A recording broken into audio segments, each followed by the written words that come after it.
Alright then guys, so this video today is going to be on balancing bodybuilding and sports. So if you already play another sport or you already did a sport beforehand and you want to get back into it, and now that you lift weights, this is the best way about going about it, because some of you will want to prioritize bodybuilding and some of you will want to prioritize sports more, whichever sport you've chosen, whether it's MMA, football, netball, whichever sport you want to do. So which one would you want to prioritize more? Because everyone on this course is obviously into the idea of looking lean and aesthetic with a bit of muscle. Which one do you want to prioritize more? Do you want to be big as possible, or do you want to have optimal ability in your sport of choice? Because that's going to determine how you structure your workouts. So there's Ronnie Coleman on the left, IFBB pro bodybuilder, who's just massive. He's just got ridiculous amounts of muscle. Or you've got Cristiano Ronaldo, who's got the ideal athletic peak performance physique. He's in this picture here, he's probably about 8-9% body fat. He's not as lean as Ronnie Coleman on stage, obviously, because he's a pro bodybuilder, but he's still ridiculously lean, but with significantly less muscle. And that's because he plays a sport, which is football, where it's not conducive for him to have a ridiculous amount of muscle. Because in football, you don't see loads of massive jacked guys, and there's probably a good reason for it. Okay? Why? Depending on what sport you're doing, depends on how much muscle is optimal for your sport, So, in MMA, you don't see many massive jacked bodybuilders looking guys. The only people that I can think of off the top of my head is like Yoel Romero, Paulo Costa, and maybe Luke Rockhold. They're the three biggest muscular guys that I can think of, and they're just so far and few between. There's not a lot of them, and you got to think they compete in a cardio-based sport. MMA is 5-minute rounds if you're a champion, 25 minutes of grueling hard work. It's not a 40-second set of bench press. Okay, and the more muscle you put on, the slower you are. It doesn't translate into power. Okay, but if you're a rugby player, it's probably a good idea for you to not only be muscular so you can push people in the scrum, but mass moves mass. So you'd actually want to have a higher body fat in a sport like rugby in comparison to football, where you want to be moving around all the time. And then sports like MMA, where you've got to cut weight for a weight class, it makes sense for you to be lean all year round.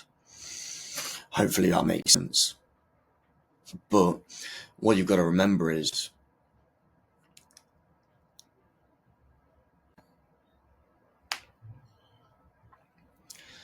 which one came first, the chicken or the egg, in this sense, where do footballers have less muscle mass because they do a cardio-based sport, and as a result of their cardio-based sport, they can't lift as much in the gym?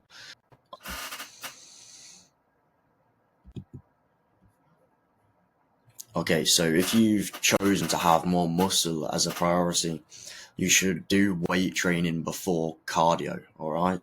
So, I've got an example here. Do you think you'd be able to leg press on the same day, in the morning, you just ran a 10k run? You're not going to be able to leg press as good as if you didn't do that 10k run. But if you had done the weight training beforehand, you could probably still run a 10k after, alright?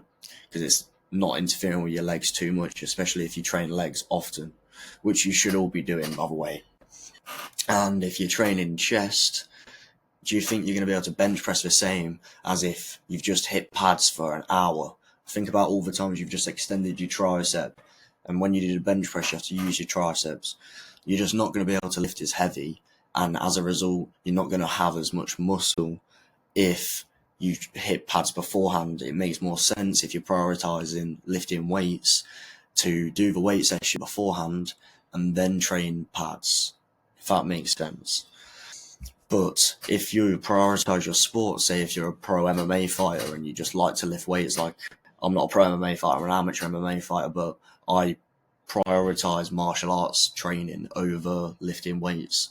So I prioritize me getting my personal training in than me doing a weight session, for example. If I've only got one available slot to do some boxing, and it happens to be the time that I have to do my workout, I will choose to do the boxing. And as a result, when I do fit in that workout, I'm not going to have as much strength and as much power. And as a result, I'm not going to have as much muscle mass. Okay. So I could have much more of a muscular physique if I trained like a bodybuilder all the time and did less MMA training. So then I can prioritize getting bigger. But I don't want that. I would much rather have more of a versatile skill set, be a very good weightlifter, have a lot of muscle on my frame that is pretty flex worthy, while also being able to hit pads really well, be able to fight really well, be able to actually compete in the cage. That's just me. So, what muscular runners do you ever see? You don't see people. Mo Farah is the best in. I can't remember which race he runs, but you don't see anyone in the same race as Mo Farah with a shit ton of muscle. Because as a runner, you don't want to have a lot of muscle. Okay, so if you're a runner, you don't want to have any muscle at all. Same with cyclists.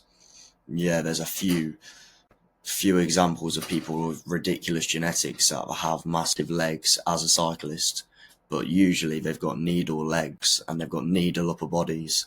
They're basically anorexic cyclists. Cyclists are, if you watch the Tour de France, none of them have muscle on their frame. It's because it's not good for their sport. And the same thing, like I said to you earlier about football, like I say, you can think of a few occasions. There's that guy that used to play for Wolves, that I can't remember his name, but I think he was Portuguese, some black guy, and he was muscular. But then if you put him next to a bodybuilder, he would look like a pipsqueak. So he's just bigger than, he's the best out of the bad bunch in terms of muscle mass compared to other footballers. Okay, so basically, everyone on this program should enjoy lifting weights, and if you don't, you don't. Fair enough. If you have a sport that you like to do, then you should just go prioritize that sport. Don't even bother with lifting weights. But if you want to have a lot of muscle on your frame while simultaneously doing a sport, then you should do your weight training first, and then you should do your sport later on. And if you prioritize your sport, you should either just stick to the sport or do your sport activities earlier in the day if you can, and then do your weight training on a different day or later on in that day as secondary extra work that you just enjoy. So, hope you enjoyed the video.